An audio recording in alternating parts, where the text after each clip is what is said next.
What's up, guys? Welcome back to the channel. So today I want to talk about Resident Requiem and the showcase we got earlier today. A good 15-20 minutes, and I'd say we got a good amount of information from it. Some information was new information, some of it was information we already known, and they were kind of just doubling down, explaining themselves a little more. So I guess we can start there. The whole dual protagonist situation with Grace and Leon. Their storylines won't ever be completely separated. They won't be playing separate the entire time. We've already seen they interact in the trailers. They're going to be working toward the same thing. Their storylines are going to intertwine. Seems Grace might be looking into her mother's murder while also trying to figure out herself. Like, it seems she might be the cure to the infection, whereas Leon seems to be investigating something connected to Grace in some aspect, but he also seems to know some information regarding her mother's murder, so they'll definitely intertwine in that aspect. Now, as for the gameplay, it said Leon's gameplay is to be more in line with RE4, a lot more action heavy, action packed. He's running through, guns and blazing, hacking and slashing. This time around, he's got a hatchet instead of a knife. It is infinite, though we saw once you block a certain amount of attacks or block certain attacks, you're going to have to repair it. You're going to have to sharpen the blade of the hatchet, probably just to make things a little difficult, so you can't consistently block and parry attacks over and over. We did see in the showcase he's able to pick up the drop chainsaws of the enemies, and you can use it for a little bit. There is a bar there on the HUD, so you could probably take out a few enemies with it, but you can't just walk around with it the entire game. That would make things too easy. We see Leon moving quick for his age. The man is still doing spinning kicks. He's still stomping heads against walls. He's doing his thing. It said Leon's gonna be pushed to his limit in this game, and it's looking like it. So I'm here for it. They said Grace's gameplay is gonna be more in line with RE2 and RE7, a lot more slow, methodical. Resources are a lot more scarce compared to Leon. Remember, she's going to be a lot more scared. She's a lot less experienced than Leon. So we'll have two different types of gameplay styles suited for pretty much both type of players here. And then we have third person and first person perspectives. We already knew this was going to be the case with Grace, but it's also the case with Leon. This was actually one of my biggest questions, how they would handle this, right? Like,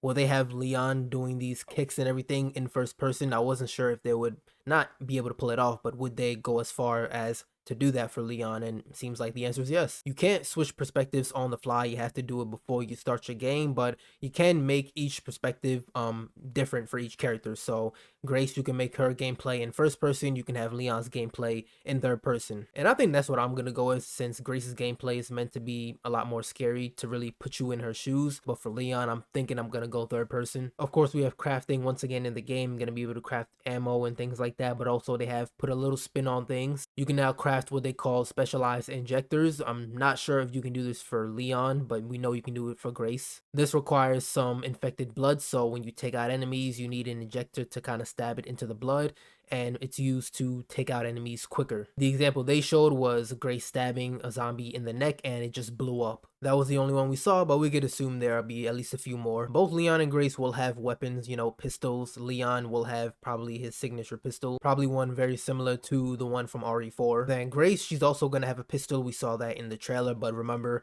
her ammo and resources are going to be a lot more scarce compared to Leon. And now both characters can have this revolver. It's probably going to take mag ammo.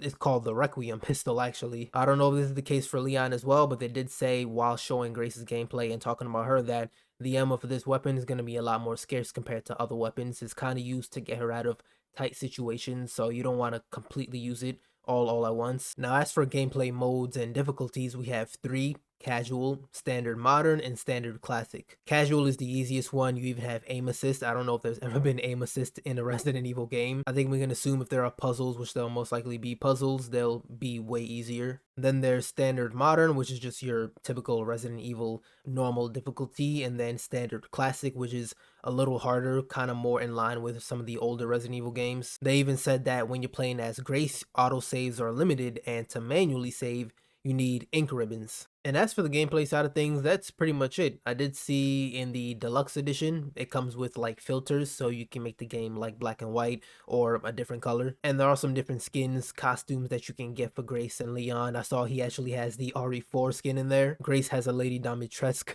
skin, and there are a few more in there. And I believe if you pre-order either edition of the game, for Grace you get the apocalyptic skin, I think is what it's called. They showed off some of the collabs that are going to be in the game with Porsche and a watch brand. forgot what it's called. With the Porsche though, it seems they really went into detail with it with the way it looks in the game. I think they might have even made a real life version of it. I'm kind of hoping we're able to drive this car at least a little bit in RE9, man. They're kind of making a big deal out of it, more so than like any other game. With Leon, I doubt the car is gonna last long, but I hope we get to drive it before he wrecks the car. But yeah, I think that's about it for the showcase. They showed us a good amount of information. Again, they also did just kind of reiterate and kind of go into detail on some of the things that they've shown us already. We honestly could have gone without this trailer. We've already got 3 trailers. We've gotten some other gameplay videos. I'm pretty sure people have gone to play the game. They haven't been quiet by any means, but I mean, new information is always appreciated. But yeah, we're about a month and a half away, February 27th. I cannot wait. First RE game I'm gonna get day 1, and I'm probably just gonna get the standard edition. Honestly, I don't really care much for like costumes and things like that. Gonna be the first RE game I get on day 1, but also the first RE game I have physically, because physical games on top. But yeah, let me know what you guys think. Hopefully you enjoyed the video, and let me know how you're feeling about RE9, how excited you are for it, what you're hoping to see in this game, what you're hoping to maybe do in the game. And as always, if you guys enjoyed the video, like it up, subscribe, and I'll see you in the next one.